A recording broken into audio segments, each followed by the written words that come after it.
நீங்க மத்தவங்கள கோவிச்சு, அவங்க உங்கள விட்டு விலகி போயிட்டாங்கன்னா, திரும்ப மாட்டாங்க.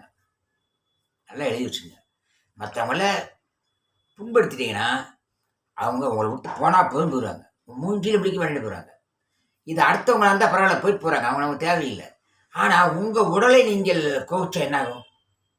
உங்க உடல்ல கோவிக்கிறீங்க. உறக்கம் கெடுது. உறக்கம் கெட்டா, உடம்புக்கு மேல நீங்க கோவத்த காட்டுறீங்க. கண்டத களிய திங்கிறீங்க. கன்னாபின்னான்னு திங்கிறீங்க. ராத்திரி நேரம் திங்கிறீங்க. லேட்டா திங்கிறீங்க. உடம்பு மேல கோவிக்கிறீங்க. யோசிச்சு பாருங்க. தண்ணிய குடிக்க மாட்றீங்க. கிட்னிய கோவிக்கிறீங்க. புரியுதா?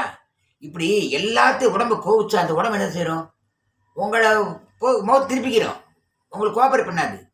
உங்க உடம்பு எப்படி மற்றவங்க உறவுகளை கோவிச்சு அது திரும்பி போடுறாங்களோ, திரும்பி பார்க்காம போயிடுறாங்களோ, அதுபோல உடம்புக்குள்ள அவைங்களை கோவிச்சு அது திரும்பி பார்க்காம போயிரும். நோய்க்கு ஆளாவீர்கள். வாழ்க்கை அற்பாயில போக முடியாது ஆயிரும். தயவுசெய்து.